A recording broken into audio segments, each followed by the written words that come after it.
Olá, boa noite. O governo federal tem acompanhado com atenção o movimento dos estados da federação que entram com ações na mais alta corte de justiça do país para rever para baixo o pagamento do que devem à União.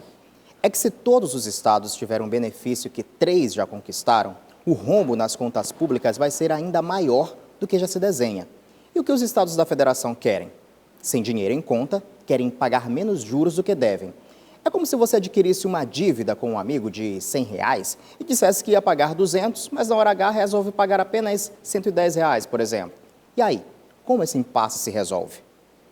Geralmente com o fim da amizade. Mas como estados e União não são amigos e sim entes federados em prol da saúde financeira um do outro, o ideal é manter as contas em dia, aplicando medidas amargas e de respeito à responsabilidade fiscal, o que poucos, como o Maranhão, estão fazendo. A reportagem de Sol Lago que abre essa edição do Jornal da Guará vai mostrar agora o quão difícil é atualmente para os estados andarem na linha tênue que separa a sanidade administrativa da irresponsabilidade fiscal. Exemplos não faltam sobre como a condução equivocada da economia pode levar as unidades da federação ao risco do colapso. Segundo o estado mais rico do país, o Rio de Janeiro está à beira da falência e muitos outros não estão honrando nem o compromisso primeiro de pagar o 13º salário dos servidores do ano passado. E como o Maranhão está escapando dessa armadilha, é o que nós vamos mostrar agora. O último que sair, apague a luz. É claro que você já ouviu essa expressão, não é mesmo? Tem muito a ver com os tempos difíceis que estamos vivendo de orçamento apertado.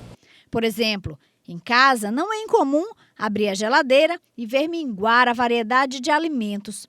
Na crise, o orçamento doméstico precisa ser reposicionado. E aí vai fazer o quê? Tem que ser realmente o mágico, né? Para poder inventar coisas e ir atrás do prejuízo. E o que seu Benedito e todos nós enfrentamos tem nome: crise. No orçamento de casa, cada um busca uma maneira de driblar o arroxo, reduzindo despesas e priorizando gastos essenciais. É muita manobra, tem que ver as prioridades, reduzir os gastos, né? Tem que usar bem a cabeça para não se endividar. Para a conta fechar, é mais ou menos assim. Junto gasto com água, luz, telefone, internet, TV a cabo, supermercado, prestações, plano de saúde, salário da doméstica. Ufa! Bota tudo na ponta do lápis e aí voltamos a lembrar das aulas de matemática. A receita tem que ser maior que a despesa, se não for, o mês fecha no vermelho. Agora imagina isso em escala bem maior. Imagina como os governos lidam com essa balança nada equilibrada entre orçamento e despesa. A crise se agrava quando há desequilíbrio nesse pacote. Servidores com dinheiro em conta e de maneira antecipada, bem diferente de outros estados do país. Em Sergipe, foi necessário um empréstimo para pagar o 13º no ano passado. No Rio Grande do Sul, quinta maior economia do país, está em atraso com o pagamento da dívida da União e deve mais de 200 mil servidores. Situação parecida com a do Rio de Janeiro, que parcelou o 13º salário em 5 vezes e enfrenta crise na saúde por não ter dinheiro para pagar fornecedores. Só que para chegar a essa saúde financeira, também foi preciso cortar na carne. 2 medidas de austeridade foram adotadas logo no início da atual gestão.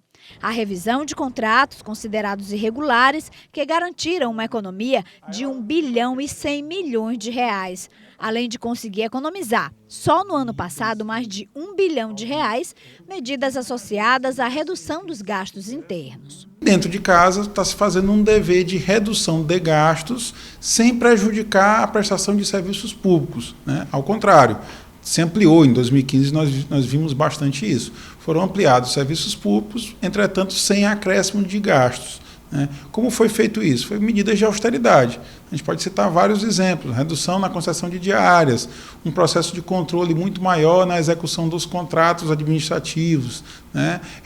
Remanejamento de pessoal dentro da estrutura do Estado de forma a garantir mais eficiência no serviço público. Quando não se adotam as medidas necessárias, o risco que se corre é o de mergulhar ainda mais no fosso sem fundo da crise. E os números explicam bem isso. O Rio Grande do Sul foi o quarto estado que mais extrapolou a lei de responsabilidade fiscal. O limite imposto por lei é de 49%, ficou em 49,18%. Nessa mesma condição estão outros 3 estados. O Pará e o Maranhão são os únicos que não estão com a corda no pescoço. O índice no Maranhão está em 39,6%.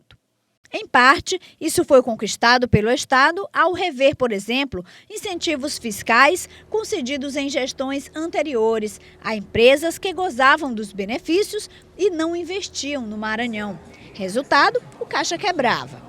Ao fazer mudanças no regime de tributação, o governo Flávio Dino conseguiu melhorar a arrecadação fiscal. Medidas como o reajuste de 1% no ICMS, se pareciam impopulares para a cadeia industrial, se revelaram saudáveis para a manutenção da saúde financeira do Estado. Toda a política tributária desenvolvida foi no sentido de ter medidas anticíclicas, ou seja, medidas contra a crise, ou seja, estimulando a geração de emprego e renda. Entre essas medidas, a primeira medida que merece destaque é a da redução do diferencial de alíquota do ICMS para as microempresas e empresas de pequeno porte.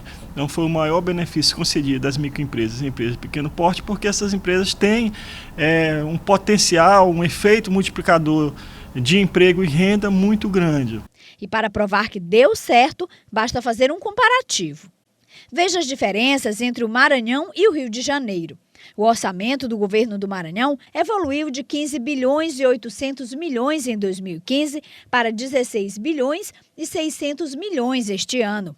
Uma alta de 800 milhões de reais. Na segunda economia do país, a do Rio de Janeiro, a receita de 79 bilhões e 900 milhões caiu para 61 bilhões e meio de reais. Baixa superior a 18 bilhões de reais. Nessa comparação com o estado do Rio de Janeiro, que tem o segundo maior PIB do país, o Maranhão tem ainda outra vantagem. Essa aqui, o Porto do Itaqui. O Porto teve um lucro real no ano passado de 68 milhões, enquanto a projeção era de 307 mil.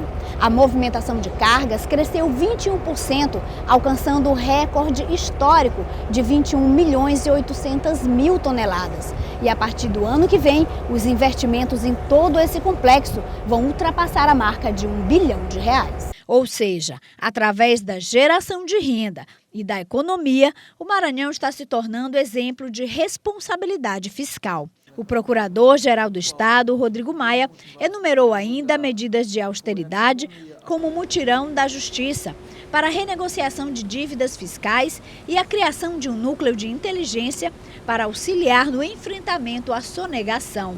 Só com empresas que operam no comércio exterior, o Estado já identificou valores não declarados de quase 20 milhões de reais. E fora isso, nós dinamizamos algumas atividades que são importantes também para gerar divisas para o Estado, como o combate à sonegação, em cooperação com outros órgãos do próprio Estado, como Secretaria de Fazenda e Polícia Civil, e também o Poder Judiciário e o Ministério Público, através de uma força-tarefa para combater a sonegação, para nesse momento de crise manter o Maranhão como um estado de relativa estabilidade. As medidas adotadas são a prova de que, se o último a sair apaga a luz, por aqui, a luz ainda existe em todo o túnel.